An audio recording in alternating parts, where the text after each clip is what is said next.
ఓం సమర్థ సద్గురు సాయినాథ్ మహారాజ్కి జై. ఓం సాయిరామ్. మన బాబా కుటుంబ సభ్యులందరికీ నమస్తే అండి. హాయ్ ఫ్రెండ్స్, మీ అందరిపైన షిరిడి సాయినాథన్ ఆశీస్సులు ఉండాలని, మీరు ఎప్పుడూ క్షేమంగా సంతోషంగా ఆరోగ్యంగా ఉండాలని మనస్ఫూర్తిగా బాబా గారిని కోరుకుంటున్నానండి. ఫ్రెండ్స్, మనకి ఒక్కొక్కసారి అనుకోకుండా ఏదో ఒక సమస్య వచ్చి పడుతుందండి. ఆ సమస్య నుండి ఎలా బయటపడాలో తెలియక భగవంతుణ్ణి ఎంతగానో వేడుకుంటాము. ఒక్కొక్కసారి పరిష్కారం అనేది దొరకక చాలా ఇబ్బంది పడుతూ ఉంటాం కదండి. మనకి వెంటనే పరిష్కారం దొరకాలి అంటే ఒక్కసారి ఈ గురువుగారిని కాంటాక్ట్ అవ్వండి. ఓం శ్రీ సాయిబాబా వారి ఆశీస్సులతోటి గురూజీ సీతారామరాజు గారు జాతకం చెప్తారండి. ఫోన్ నెంబర్ వచ్చేసి 9300556240. మీకు ఎటువంటి సమస్య ఉన్నా సరే, విద్యలో నైపుణ్యత లేకపోవటం, ప్రేమించుకున్న వారి మధ్య గొడవలు రావటం, భార్యాభర్తల మధ్య సమస్యలు రావటం, ఉద్యోగ సమస్యలు, వ్యాపార సమస్యలు, సంతాన సమస్యలు రావటం, ఆర్థిక సమస్యలు ఏర్పడటం, మనశ్శాంతి లేకపోవటం, ఇలా ఎటువంటి సమస్య ఉన్నా సరే గురువుగారు 24 గంటల్లో ఆ సమస్యకు తగిన పూజలు చేసి పరిష్కారం చూపిస్తారండి. ఈ గురువుగారికి చూపించుకున్న వారికి ఎంతో మందికి మంచి జరిగింది ఫ్రెండ్స్. కాబట్టి మీరు ఒక్కసారి గురువుగారిని కాంటాక్ట్ అయ్యి మీ సమస్యలకు పరిష్కారం చెప్పించుకుని సంతోషంగా ఉండండి. ఈరోజు వీడియోలో మన బాబాగారి సందేశం అండి. మన బాబాగారు ఏమంటున్నారంటే, తల్లి, ఈరోజు నిన్ను వెతుక్కుంటూ ఒకరు రాబోతున్నారమ్మా. అది ఎవరో తెలుసుకో, పట్టరాని సంతోషం కలుగుతుంది. వెంటనే వీటిలో ఒక నెంబరు తాకు తల్లి అని అయితే మన బాబాగారు మనందరి కోసం చాలా అంటే చాలా చక్కటి సందేశం తీసుకువచ్చారండి. మరి మన బాబాగారు ఏం చెప్పబోతున్నారో బాబాగారి మాటల్లోనే తెలుసుకుందాం ఫ్రెండ్స్. మీరు తమ్మునేలు చూశారు కదండి, 3 నెంబర్స్ ఉన్నాయి. వాటిలో ఒక నెంబర్ అయితే మీరు అనుకోండి. బాబాగారు చెప్పే ఆ సంతోషకరమైన వార్త ఏమిటో బాబాగారి మాటల్లోనే తెలుసుకుందాము. 1వ నెంబరు తాకిన నా బిడ్డ ఎవరైతే ఉన్నారో, తల్లి, నీ జీవితంలో అద్భుతాన్ని చూస్తావు. నీ ఇంటికి ఒక శుభవార్తతో వస్తున్నాను. నన్ను గుర్తించు తల్లి. నేను ఎక్కడో లేనమ్మా. నేను నీతోనే ఉంటున్నాను. నిన్ను కాపాడుకుంటూ నీకు రక్షణగా, నీకు తోడుగా ఉంటున్నాను.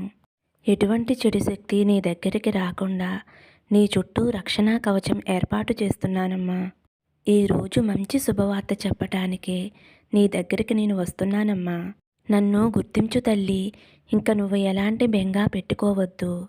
నీ సాయి తండ్రిగా నేను చెబుతున్నాను కదమ్మా, ఇక నవ్వుతూ ఉండు. త్వరలోనే జీవితంలో ఒక గొప్ప అద్భుతాన్నైతే చూస్తావు తల్లి. ఎదురు చూపులన్నీ ఫలించాయి. నేను నీతోనే ఉండి నీ ఇంట్లో శుభకార్యాలు జరిపించటానికి వచ్చాను. నీ సహనం, ఓర్పు నన్ను కదిలి వచ్చేలా చేశాయి తల్లి. నువ్వు నాకు మాట ఇవ్వు తల్లి. ధైర్యంగా ముందు అడుగు వేస్తాను అని. నేను ఎల్లప్పుడూ నీతోనే ఉంటూ అన్నీ చూసుకుంటాను తల్లి. నువ్వు మనసులో ఎందుకు బాధపడుతున్నావో చెప్పనా అమ్మా? నువ్వు నాకు ఇవ్వటానికి ఏ కానుక లేదు అని బాధపడుతున్నావు కదా. నువ్వు నాకు ఏమీ ఇవ్వవలసిన అవసరం లేదమ్మా. నేను నీకు అన్నీ సకలం చేకూరుస్తాను. నాకు ఏమి ఇవ్వాలో అనేది నేనే ఏదో ఒకరోజు స్వయంగా అడుగుతాను తల్లి. నీ భవిష్యత్తు బంగారు బాట కాబోతుంది. కాబట్టి ముందర నీ భవిష్యత్తు నాకు కనిపిస్తుంది తల్లి. నీకు విజయ తీరాలు చేరే అవకాశం వచ్చిందమ్మా. ఆ అవకాశం నీకు కల్పించాలి అని నేనే స్వయంగా వచ్చాను. ఎవరైనా మీకు సానుభూతి కానీ విమర్శలు కానీ చేసినా అవేమీ పట్టించుకోవద్దు తల్లి. ఎందుకంటే అవి నీ స్థాయిని పెంచటం కానీ తగ్గించటం కానీ చెయ్యవు. నీ మనసులో ఉండే ఆలోచన బట్టే నీ ఎదుగుదల కూడా ఉంటుంది అని తెలుసుకో. ఇన్ని రోజులు గడ్డు పరిస్థితులన్నీ తట్టుకుని నిలబడ్డావు తల్లి. కానీ ఇప్పుడు నీ బాధ్యతలన్నీ చక్కపడి నీ కోరిక తీరబోతుందమ్మా. నీకు ఏది కావాలో, నీకు ఏది ఇవ్వాలో అని సిద్ధంగా ఉంచాను తల్లి. నీకు లేమి అనే బాధే ఉండదమ్మా. ఇంకా దిగులుతోనే కూర్చున్నావా తల్లి? లే తల్లి, నీ బాబాని వచ్చాను. నా కోసం మిఠాయి తెచ్చిపెట్టు. అందరికీ కూడా మిఠాయి పంచిపెట్టమ్మా. ఎందుకంటే నీ ఇంటికి ఒక శుభవార్తతో వచ్చాను కదా. ఎంత చెబుతున్నా ఇలా కన్నీరు పెడితే ఎలా తల్లి? ఒక్కసారి నన్ను చూడు. నువ్వు ఇలా కన్నీరు పెట్టడం వలన ఇన్ని రోజులు ఎవరైతే విమర్శించారో ఈ సంతోషాన్ని ఇచ్చిన దానివవుతావు. వారికి ఆనందాన్ని ఇవ్వాలి అని అనుకుంటే కన్నీరు పెట్టు. నాకు పేదరాలు ధనవంతురాలు అనే భేదం లేదు తల్లి. నువ్వు ప్రతిరోజు కూడా ఈ పేదరాలి బాధ నువ్వు వింటావా తండ్రి అని అడుగుతున్నావు కదమ్మా. ఎన్నోసార్లు నువ్వు అలా అనటం నేను గమనించాను. నువ్వు అలా అన్నప్పుడల్లా నా గుండె ఎంత బరువెక్కిందో తెలుసా తల్లి? నాకు అందరూ సమానమేనమ్మా. అందరూ నా బిడ్డలే. నన్ను అపార్థం చేసుకోవద్దు తల్లి. నేను కూడా సమయానికి కట్టుబడవలసిందే. నీకు ఎటువంటి కష్టమొచ్చినా ధైర్యంగా నిలబడే శక్తిని ఇచ్చాను కదమ్మా! అందువలనే నీ బాధలన్నీ కూడా తొందరగా నివారించుకోగలిగావు. ఇప్పటి నుండి నువ్వు పడ్డ ముందు రోజులన్నీ కూడా మళ్ళీ ఎప్పటికీ కూడా తిరుగురావు తల్లి. నీకు కొత్త జీవితం ఇవ్వటానికి స్వయంగా నేనే వచ్చాను బిడ్డా. ఏమాత్రమూ భయపడవద్దు. ప్రశాంతమైన జీవితం నీకు ఏర్పడుతుంది. అవసరానికి కావలసిన ధనం కూడా వస్తుంది. నా కోసం చిన్న పని చేస్తావా తల్లి? రోజూ గుప్పెడి బియ్యం తీసి నా కోసం పక్కన పెట్టు. అలా వారం రోజులు దాచిన బియ్యాన్ని గురువారం రోజున ఆహారంగా తయారు చేసి మూగజీవులకు పెట్టు తల్లి. ఇలా చేస్తే నువ్వు కోరుకున్నది ఏదైనా సరే జరుగుతుంది. సంతోషమే కదమ్మా! ఇక నీ విజయానికి అడుగు పడింది. ఇక నువ్వు వెనుతిరిగి చూడవలసిన అవసరమే లేదు తల్లి. నిత్యము నా నామస్మరణ చేయి తల్లి. ఎక్కడ ఉన్నా సరే నీ బాబా తండ్రి నీ ముందే ఉంటాడమ్మా. ఇక నీ మనసు ఆనందంతో నిండిపోయిందా తల్లి? పరిస్థితులు ఎలా ఉన్నా సరే ఎప్పుడూ నీ ముఖం చిరునవ్వుతో ఉండాలమ్మా. అదే నిన్ను ఒడ్డుకి చేరుస్తుంది. ఇక నుంచి నువ్వు పడ్డ అవమానాలు, బాధలు, కష్టాలు అన్నీ కూడా మర్చిపో తల్లి. వాటి వల్ల నీకు ఏమీ ఉపయోగం లేదమ్మా. నా బిడ్డకి ఎప్పుడు ఏది ఇవ్వాలో నాకు తెలుసు తల్లి. నువ్వు ఎప్పుడూ ఆనందంగా చిరునవ్వుతో ఉండాలి. నా బిడ్డ ఎప్పుడూ కూడా మనశ్శాంతిగా ఉండాలి. ఇక సంతోషమే కదా తల్లి. ఫ్రెండ్స్, మొదటి నెంబరు తాకిన వారి గురించి అయితే మన బాబాగారు ఇలా చెబుతున్నారండి. ఇప్పుడు రెండవ నెంబరు తాకిన నా బిడ్డ ఎవరైతే ఉన్నారో, తల్లి ఈరోజు నీకు ఒక వార్తను తీసుకువచ్చానమ్మా. అది ఏమిటి అంటే నీ బాధను తీర్చడానికి ఒక మందులా పనిచేస్తుంది. శ్రద్ధగా వినమ్మా. ఎన్నో రోజుల నుంచి నీ జీవితాన్ని, నీ మనసుని కష్టపెడుతుంది కదా. నీ జీవితాన్ని నీకు అప్పగించానమ్మా. నిన్నే నమ్ముకుని ఉన్నాను కదా బాబా. ఎందుకు నాకు ఇంత బాధ మిగిల్చావు? నీ మీద నాకు నమ్మకం పోతుంది అన్న సమయంలో ఇది నీకు బలాన్ని ఇచ్చే ఒక సంతోషకరమైన వార్తలా ఉంటుంది తల్లి. ఎవరినైతే నువ్వు ఇష్టపడుతున్నావో, ఎవరి కోసమైతే నువ్వు ఎదురు చూస్తున్నావో వారు తప్పకుండా నీ వద్దకు వస్తారమ్మా. వారు ఎప్పుడు వస్తారో, ఏ వారం వస్తారో తెలుసా తల్లి? ఇది వింటే నీకే అర్థమవుతుంది. జీవితంలో ఒక వ్యక్తిని ఎంతగానో ఇష్టపడ్డావు. జీవితమే ఆ వ్యక్తి అని అనుకున్నప్పుడు, ఆ వ్యక్తి దూరమైనప్పుడు ఎంతగానో వేదన పడ్డావు. నిద్ర తిండి లేకుండా గుండె భారంతో ఆ వ్యక్తి కోసం ఎంతగానో ఎదురు చూస్తున్నావు. నీ బాధ ఎవరికి తెలిసినా తెలియకపోయినా నాకు మాత్రం తెలుసు తల్లి. జీవితం సంతోషంగా గడపవలసిన రోజు తల్లి ఇది. అనుకోని కారణాల వల్ల మీ ఇద్దరికీ బాధను మిగిల్చింది కాలం. వాళ్ళు నిన్ను పూర్తిగా అర్థం చేసుకుని నీ గురించి, నీ మనసు గురించి అర్థమయ్యేలా నేను చేశాను తల్లి. నీ ఎన్నో రోజుల కోరిక తీరబోతుందమ్మా. అది ఎప్పుడు తీరబోతుందో తెలుసా తల్లి? గురువాకు ఇస్తున్న బాబాకి ఎంతో ఇష్టమైన గురువారం రోజు. గురువారం వస్తుంది. ఆ రోజు నీకు తెలుస్తుంది బాబానే ఇదంతా చేశారు అని. నా జీవితం ఇంతే అని సరిపెట్టుకునే సమయంలో నీకు ఇష్టమైన వ్యక్తిని నీ దగ్గరికి వచ్చేలా చేస్తున్నాను తల్లి. ఇక నుంచి నీ కంటిలో కన్నీరు రాకూడదు. నీ కంటిలో ఆనంద బాష్పాలు మాత్రమే రావాలి తల్లి. నీకు ఆనందం కలిగించానమ్మా అని చెప్పటానికి ముందు కష్టాలు కలిగించావా బాబా అని అడుగుతున్నావు కదా తల్లి. అలా ఎప్పుడూ అనుకోవద్దమ్మా. ఏ బంధం నీతో ఉన్నా లేకపోయినా నీ సాయి బంధం ఎప్పుడూ నీతో ఉంటుంది తల్లి. ఎవరు నిన్ను వదిలేసినా నీ సాయి తండ్రి మాత్రం నీ చెయ్యి వదలడమ్మా. ఈ విషయం నీకు ఎన్నోసార్లు చెప్పాను. కొన్ని రోజుల నుంచి నీ బాబాపై నమ్మకం తగ్గింది తల్లి. నీ బాబా తండ్రి చెప్పేది చెవుల దాకా చేరింది కానీ నీ మనసు దాకా చేరలేదు కదమ్మా. ఒక విషయం గుర్తుంచుకో అమ్మా. నువ్వు నా బిడ్డవి. నువ్వు కోరిన కోరికలన్నీ కూడా నేను తప్పకుండా తీరుస్తానమ్మా. ఈ సాయి తండ్రి ఉండగా, బాబా ఉండగా నీకు భయమెందుకమ్మా?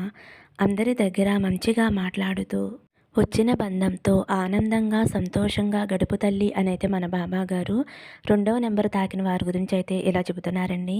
అయినా సరేనండి, తెగేదాకా కూడా లాక్కోకూడదు ఫ్రెండ్స్. ఎవరికైనా చిన్న చిన్న గొడవలు అనేవి రావటం సహజమే ఫ్రెండ్స్. మనం వాటిని పెద్దవి అవ్వకుండా చూసుకోవాలండి. ఇప్పుడు మనకి ఇష్టమైన వారి దగ్గర మనం తలదించుకున్నా ఏం తప్పు కాదు కదా ఫ్రెండ్స్. ఎందుకంటే తలదించుకున్నాము అంటే మనం ఓడిపోయినట్టు కాదు. మన బంధం బలపడుతుంది. ఇప్పుడు బంధం దూరమైపోయిన తర్వాత మనం ఎంత బాధపడతామో ఆ బాధ అనేది ఉండదు కదా. ఆ కొంచెం తలదించుకుంటే ఆ ఒక్కరోజు 2 రోజులు మనసుకు అలా అనిపిస్తుంది. తర్వాత మళ్ళీ ఎప్పుడులాగా సంతోషంగా ఉంటారు కదా ఫ్రెండ్స్. కాబట్టి చిన్న చిన్న మనస్పర్ధల్ని పెద్దవిగా చేసుకుని బంధాలను దూరం చేసుకోకండి. మనం ఎవరమైనా సరే మగవారైనా ఆడవారమైనా కొంచెం తగ్గాము అంటే ఆ గొడవ అక్కడితో ముగిసిపోతుందండి. తర్వాత నుంచి సంతోషంగా ఉంటాము. మన బాబాగారు కూడా అదే చెబుతున్నారండి. వచ్చిన బంధంతో కోపం తెచ్చుకోకుండా సహనంతో ఓర్పుతో ఉండండి అని అయితే చెబుతున్నారండి. ఇప్పుడు 3వ నెంబర్ తాకిన వారి గురించి అయితే మన బాబాగారు ఇలా అంటున్నారు. నీ జీవితంలో జరిగేది అంతా కూడా ముందుగానే నిర్ణయించబడి ఉంది. నాను కదమ్మా, నీకు జరిగే మంచి చెడులు ఆల్రెడీ నిర్ణయించబడి ఉంది తల్లి. అలాంటప్పుడు నీ జీవితంలో జరిగే ప్రతిదానికి కూడా దిగులు పడుతున్నావు. నీ జీవితంలో ఎందుకు ఇలా జరుగుతుంది? ఎందుకు ఇంత మనసు వేదన జరుగుతుంది అని నువ్వు ఎప్పుడైనా ఆలోచించావా తల్లి? ఇప్పుడు అంతా చెబుతాను విను. ముగింపు తెలుసుకుని ప్రశాంతంగా ఉండమ్మా. ఎందుకు ఇలా జరుగుతుంది అంటే దానికి సమాధానం నీ పాపపుణ్యాలు. అవి ఇప్పుడు అనుభవిస్తున్నావు అని అర్థం. ఇప్పుడు నీకు వ్యతిరేకంగా ఎందుకు ఎన్ని సంఘటనలు జరుగుతున్నాయి? ఇంతమంది నీకు చెడు చేయాలి అని చూస్తున్నారు అంటే నీ పూర్వజన్మ పాపకర్మలన్నీ కూడా వాళ్ళు తీసేసుకుంటున్నారు. వాళ్ళు కర్మ అనుభవిస్తారు అని అర్థం తల్లి. కాబట్టి నీకు ఎవరైనా చెడు చేస్తే వారికి ధన్యవాదాలు చెప్పుకో. నీ కష్టాన్ని తగ్గించేందుకు నీ కర్మలు వారు పంచుకుంటున్నారు అని అర్థం చేసుకో తల్లి. నిజమమ్మా, నేను చెప్తున్నాను కదా, నీ జీవితంలో సంతోషకరమైన రోజులు రాయకుండా ఉంటానా తల్లి? ఇప్పటి వరకు జరిగిన నీ చెడు గురించి చెప్పిన నీకు మంచి జరిగేది ఎలా ఉంటుందో చెప్తాను వినమ్మా. పూలన్నీ తొలగిన తర్వాత వచ్చే రోజులు చాలా సంతోషంగా బాగుంటాయమ్మా. ఇంతవరకు కూడా ఏదైతే జరుగుతుందో అది నీ జీవితంలో జరుగుతాయి అని ముందుగానే తెలియచేశాను తల్లి. మనుషులు నిన్ను ఎంత ఇబ్బంది పెడుతున్నారో నాకు తెలుసు కదమ్మా. నీ కర్మ దోషాలు తొలగేంత వరకు నేను ఏమీ చేయలేను కదమ్మా. చెడులను మనుషులకు బోధిస్తూ ఉంటాను. అవి తెలుసుకున్నవారు వాటిని అనుసరించేవారు మంచివారు తల్లి. వారు నా బిడ్డలు. వారందరూ కూడా సాయి మార్గంలో వెళ్తున్నారా లేదా అనేదే చూసుకోవటం నా పని. దోషాలను తొలగించుకుని మంచి దారిలో నడిచే వారిని ఎల్లవేళలా నేను కాపాడుకుంటూ ఉంటాను. మంచివారు చెడ్డవారు ఉంటారమ్మా. నా బిడ్డవైన నువ్వు మంచి దారిలో వెళ్ళాలి అనేదే నా ఉద్దేశం. ఆ ఉద్దేశ ప్రకారమే ఇవన్నీ నీకు చెబుతున్నాను తల్లి. మంచివారికి చెడు చేయటమే చెడ్డవారి పని. మంచివారిని బాధిస్తూ వేధిస్తూ ఉంటారు. మరి దీనికి ముగింపు ఏంటి బాబా అని నువ్వు నన్ను అడిగితే, ఎప్పుడు నువ్వు నా బాబా నా సాయి తండ్రి అని పిలిచావో అప్పుడే నీ సంకల్పం నెరవేర్చాలి అని నేను నిర్ణయించుకున్నాను తల్లి. నీకు ముగింపు శుభం అవుతుంది అని అర్థం తల్లి. ఎవరైతే నా మాటలను విని అర్థం చేసుకుని నమ్మకంతో ఉంటారో వారికి నన్ను పూజించే అదృష్టం కలుగుతుందమ్మా. నీ జీవితంలో ఈ మనుషులు చేసే చెడుకి ఒక ముగింపు అనేది నేను తీసుకువస్తాను తల్లి. నీ జీవితంలో అద్భుతమైన సంఘటనలు నేను నీకు కల్పిస్తానమ్మా. నీకు మంచి జరిపించాలి అని ఈరోజు నీతో మాట్లాడుతూ ఈ విధంగా నీకు మంచి మాటలు బోధిస్తున్నాను తల్లి. నువ్వు ఎంతో మంచి మనసు కలదానివి కాబట్టి నీకు సహాయం చెయ్యాలని నీ సాయి తండ్రి నిన్ను వెతుక్కుంటూ వచ్చానమ్మా. నీకు మంచి జరుగుతుంది కాబట్టి నేను మంచి జరిపిస్తాను కాబట్టి నేను ఈరోజు ఇంత గట్టిగా నా సాయి వాక్కులు నీకు వినిపిస్తున్నానమ్మా. నమ్మకంతో ఉంటే అంతా మంచే జరుగుతుంది. నీ బాబా తండ్రి నీకు తోడుగా ఉండగా అసలు నువ్వు దిగులు పడవలసిన అవసరం లేదమ్మా. ఇక 3వ నెంబర్ తాకిన వారి గురించి అయితే మన బాబాగారు ఇలా చెబుతున్నారండి. ఫ్రెండ్స్, మన బాబాగారు అయితే మంచి సందేశం అందించారు కదండి. ఈ సందేశం నచ్చితే ఒక చిన్న లైక్ ఇవ్వండి.